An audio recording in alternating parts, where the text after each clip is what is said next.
What up, guys? Your boy Quake, and Jay-Z is back, and he's sending responses to everybody that's mentioned his name throughout the years. The Roots had their annual festival called the Roots Picnic, and Jay-Z was a special guest there. And while there, Jay-Z even brought on Beanie Sigel and Freeway to perform some music as well, essentially bringing the old rock back. But he did something that was catching everyone's attention, and it was a new a cappella freestyle. And in this freestyle, he responded to Drake, who just went at him a few times on the Iceman album. He responded to Kanye West. He responded to Nicki Minaj, Tory Lanez, Jaguar Wright, Dame Dash. Basically, almost everybody that's mentioned his name throughout the years, besides 50 Cent. That's probably the only person he didn't diss in his freestyle. So let's break down this freestyle and talk about the bars that are dissing certain people. The freestyle starts out saying, Hattie's turning 100.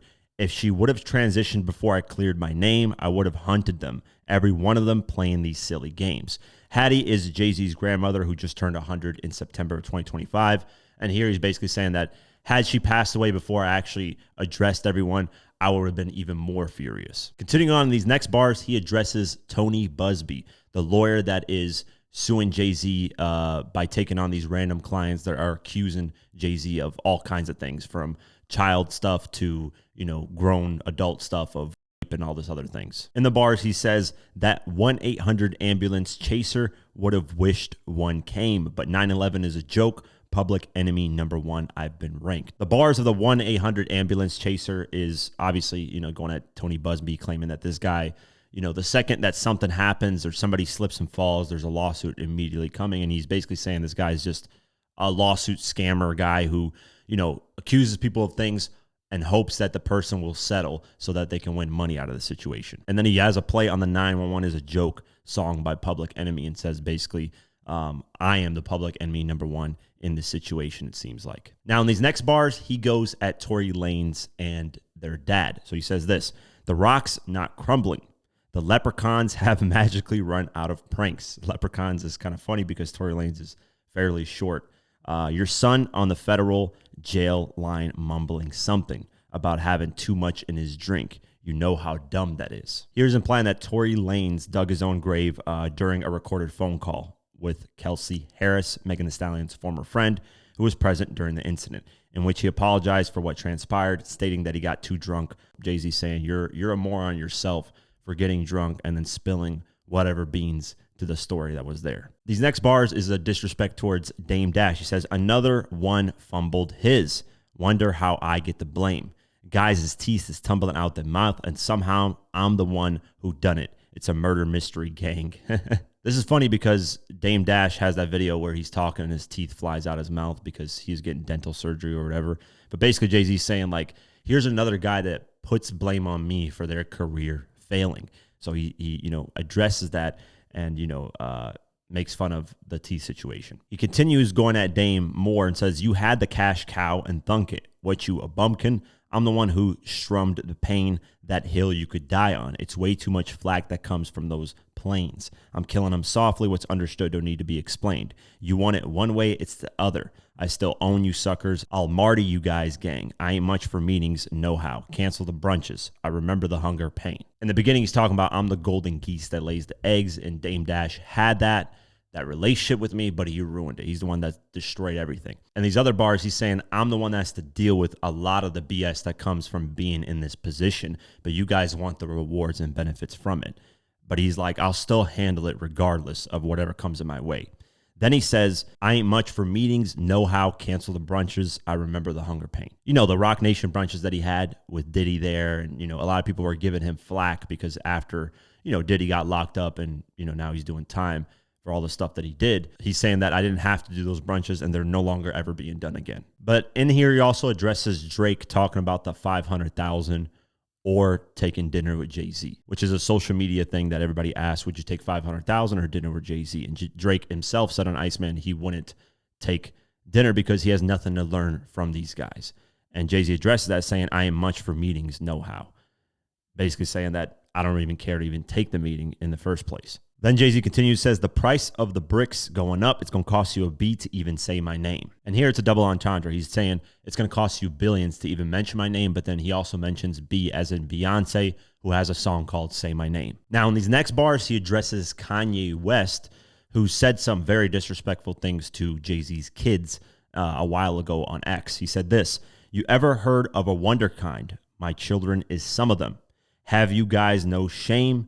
Y'all trying to get under skin. I really get under skin. Ask how I'm playing." Wonderkind is basically a wonder child, somebody who's like very gifted and talented. He's saying that I'm the wonder child. I'm the one that's the gifted the most. And he's so gifted that even the people around him ended up becoming special. And he's talking about, Kanye West, Drake, all these people that looked up to Jay-Z and has, been around Jay-Z to certain extents. But here he's mainly addressing Kanye West, saying basically, this guy came up under me and I'm the one that birthed these guys to even be the great ones that they are. When he says, "Have you guys no shame?" he's talking about Kanye West's tweet, which he said some very, very disrespectful things. And I'm going to go over it, but I don't want, to say it word for word because YouTube's not going to allow me because it's fairly disrespectful. These are the tweets that Kanye sent out and then later apologized for. He says, "Wait, has anyone ever seen Jay-Z and Beyonce's younger kids?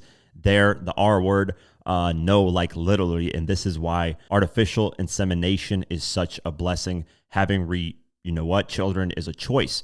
I need everyone to know that I took the post about Jay-Z and Beyonce's family down and Jerry Lorenzo's family down because there was a possibility of my Twitter being canceled, not because I'm a good person. I took it down like Down syndrome. Get it? Am I right? Am I right? F the world, real talk, F everybody." So this is when Kanye was having those spazzes. Jay-Z addresses it and says, like, "Have you guys do you have no shame in going after children? Like, this is crazy," he's basically saying. And then he's like, "Y'all trying to get under skin. I really get under skin. Ask how I'm playing." So here, Jay-Z has kind of confirmed this a few times, but he's talking about Lance on Rivera, which he's been accused of stabbing a while ago when he got arrested in December 1st of 1999. Continuing on, he says, "Y'all felt what y'all felt again. Everyone think they're the ones insane. You're no maniac. Watch how sane he act in my presence. Guys, shrink." Here he's talking about Kanye, obviously. Kanye does all these antics and rants and stuff, but he's saying if he was in front of me, he would act very humble, respectful, and he would shrink. He's not that guy that people think he is online. What's funny is Kanye just had the biggest show ever for a single artist. I think at 118,000 people in Istanbul, Turkey, which is insane. So Kanye right now is making his own waves and dominating his own, way, even though he's been essentially banned from almost everything. Then he says, "I need a new therapist. This is not working. I'm truly on the brink. Y'all better not encourage him. Y'all don't want me to think these thoughts that I think. That nut-ass guy still stuttering." Here's referring to the rapper Oshino, I'm probably butchering his name, of State Property, who, he stutters in interviews. I mean, if you watch his interviews, he definitely stutters a lot. And here, Jay-Z's like, that guy's still stuttering, so he just sends him a little shot. And this is a clear shot at Dame Dash. He says, "That chatty patty down on his luck again." And we know Dame Dash always says, you're chatty patty talking about other people. So this is a clear shot at him. And then he says at the next bar, he says, "Quest introduced me to Jaguar. I don't know why I still F with him. You wonder why I didn't do the freestyle rehearsal." So here he calls out Quest from the Roots and says, "You're the one that introduced me to Jaguar, right? And I shouldn't be, having love for you at all, but I still do, in a joking way," he says. And obviously Jaguar Wright is somebody who's, put out all these conspiracy theories and stuff about Jay-Z left and right. She's been fairly silent right now, but I'm pretty sure she's going to address this as well. In these next bars, Jay-Z is going at Nicki Minaj, addresses her and her kid and her husband and the whole MAGA thing that she's, associated with. So let's go over this. The lady back on that stuff. He's basically accusing her of, being on some type of drug. She sounds like she in love with him. Her Ken/kin can't even take their kid. Enough with them. In these bars, he actually goes at Nicki Minaj's cousin and Nicki Minaj's husband because they've both been charged with something relating to children, with them doing something bad to children. So he addresses both of them and says they can't even go and pick up their kid from school or anything because they have to be away from schools, from areas like playgrounds where children are around. And then he kind of like messes around with it and just like, enough of that. I don't want to talk about that because that's sensitive information and sensitive stuff, when you bring kids into it. But Nicki has brought kids into it. Kanye West has brought kids into it. So Jay-Z is more than able to do that because they've been doing it for so long. And then he addresses Nicki and says, she can't be anything to me because I'm actually dealing with government things, like the government being against me versus some rapper like Nicki going at me. So he says this, A rapper can't be my op. I got MAGA Republicans. Them shots came from the very top of the government. Good luck with them. I'm governed by God. You trying to break the covenant. He continues, says, I reigned for 40 days. My neck got flooded again. Wrists will get flooded again. My net worth went up again. Here making some Bible references and, Jesus flooding for 40 days, stuff like that. Some cool little bars. And then he says, my next update, the jig is up. This is a response to Drake on the Janice STFU where he says, we know how you OGs rocking already. The jig is up. And this is where he directly goes at Drake. He says, guy, I'm up 10. Wrong chart, champ. You got to look up again. Guys look up to Hove. I never looked up to them. The crackers got your publishing gangsta. Go talk tough to them. Don't talk success to me. You guys as workers. In perpetuity is how your contract is worded. He's basically saying, look, just because you beat me on the Billboard #1 albums, of all time list, doesn't mean that you're ahead of me. I'm up 10 steps ahead of you. I'm at a different level. And then he says, you're the one that used to look up to me. I never looked up to you. And there's various songs and videos of Drake basically praising Jay-Z. I mean, in the Rap Radar interview, here's a clip of him talking about how much he loves Jay-Z. And then obviously, we got the bars where Drake says, I never cried when Pac died, but I probably will when Hove does. So there's bars where, clearly Drake has had huge admiration for Jay-Z. I look at Hove as like the guy who truly probably shaped majority of my thinking, skill set, all those things. So he says, these guys came up under me. You guys are the ones looking up to me. I never, looked up to you guys. And this is the same talk that Jay-Z does of sunning people and saying he's way bigger than certain artists. But in reality, Drake has caught up to Jay-Z's status, if not exceeded it in less years in his career. Remember, Drake beat Jay-Z's #1 album record in 5 years less than Jay-Z did. Because Jay-Z started in 1996. His last solo album came out in 2017. That's 21 years. Drake in 2010 to 2026, that's 16 years. It's a 5-year difference.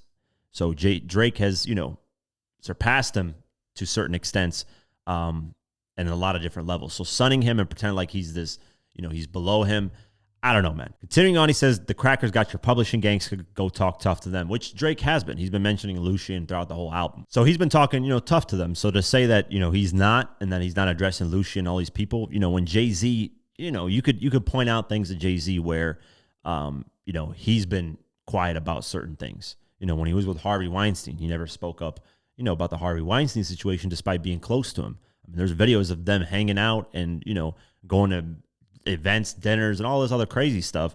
And we never heard Jay-Z address that and talk bad about anybody else in that type of field. That's more the, corporate executive role. And then he says, don't talk success to me. You guys as workers in perpetuity is how your contract is worded. I hate the word perpetuity because I've dealt with contracts that try to slide that word in there. If you don't know, perpetuity is forever. It's when you're in a deal forever. And that word is like a cancer to me whenever I hear it. So he's saying you guys have deals where you're enslaved to owe whoever you owe forever. But we don't know. This is all speculation of what Jay-Z is. Jay-Z's the one saying he owns everything and that, this and that. But Jay-Z's also been in the game, 1996 till 2010? What is that, 16 years? He has a 16-year head start to Drake. Drake started in 2010 with his first album. So as the years go on, there's actually legally where certain songs and certain albums go back to the rightful owner, which is the artist. So yeah, Jay-Z has probably got some of his stuff back, but to say that he's got everything back and he owns everything, and we don't know, unless people pull out their contracts and paperwork, that's the only way you're going to know. But I do believe Jay-Z is obviously in a better position owning his music than Drake is. But that's because Drake hasn't had enough time in the game. But Drake's also had the biggest contract ever in music recording history with that $400 million deal. And if he clears a $1 billion deal, Drake became a billionaire just solely off of music. And Jay-Z never did that. Jay-Z got a billionaire based off of his business ventures and his music. You can look at it multiple ways, but I get what Jay-Z is, Jay-Z's sunning him and saying like, hey, I actually own my stuff. You're just talking, but you're battling with the label and yet to release 3 albums to basically get out of your label contract. So you can see it multiple ways, but that's the way I'm looking at it. And then he says, don't make me go back and forth, man. The roots remember even when the trees pretend. And these bars are dope as hell because he's basically saying like, I'm the roots of this hip hop stuff. Like in one way or another, I've influenced the newer rappers that come out, whether you like it or not. So he's basically saying like, don't pretend like I didn't. And then continuing on, he says, not too much of my name. Don't forget who I am. Hattie loves her Shawnees, SHAWN. I find it adorable. She put the S at the end. You don't know, the show ain't even begin. I say you don't know, the show ain't even begin. So I think based off these last bars here, the show ain't even begin. I know he transitioned it to a song on the actual video, but I think Jay-Z has more to give and to address moving forward, because I think Drake is going to respond to this. There's been rumors that he's going to release Scary Hours 4, the EP, with a couple of tracks. So I think he is going to address and respond to this immediately. And I called it, I think on, I don't know when, a couple months ago, that Drake versus Jay-Z is eventually going to happen. I can see that being a way for Jay-Z to get inspired, to come back to do music, and for Drake to try and redeem himself after the Kendrick Lamar thing. And hey, man, I'm all for it, man. That's the top of the top going at each other. And, Jay-Z's a lot older. I think he's 56 years old. So, there's only a certain extent where people are still going to listen to this guy, because I think at a certain age, people just kind of phase out these older artists and view them as like washed up. But hey, hip hop has changed, man. I think now we're enjoying a lot of the older artists because we're just realizing they're way more talented than the newer artists. Like Jay-Z is literally out rapping 99% of people with just this freestyle. Like these bars are bars, and I'm not the biggest Jay-Z fan ever, but I can acknowledge when something is dope. And Jay-Z definitely delivered something dope here. I just want to hear it over a beat. I want to hear it over a new album. That would be really dope. But overall, let me know what you guys think, man. I think you can poke at any different angle on all of these disses and bars on both sides.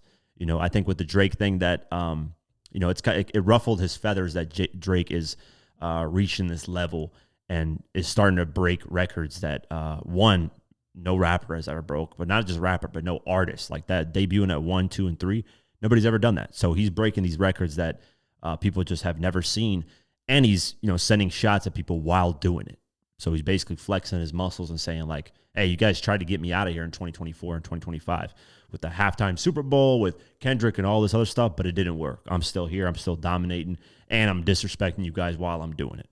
So we'll see what happens moving forward. I'm excited. This is where things get interesting, and I know Drake will respond, and I'm pretty sure a lot of other people will start to add in their 2 cents, and I'm going to check into that because I know LeBron James has addressed what Jay-Z said and all this other stuff, so I'll make a video on that right after this one. But let me know what you guys think. That's it for today's video. If you guys want to support this channel further, you can do so at patreon.com/diverse mentality. For just $3 a month, you can get my videos uncut and raw the way I intended them to be, but couldn't because of YouTube. Plus, you also get access to our Discord community, where we have a great community talking about hip hop and various other things. It's very dope. So only $3 a month. I'd really appreciate the support. Also follow us on social media at QuakeGW and at Diverse Mentality. Thank you so much for the support, and I'll see you guys in the next one. Peace.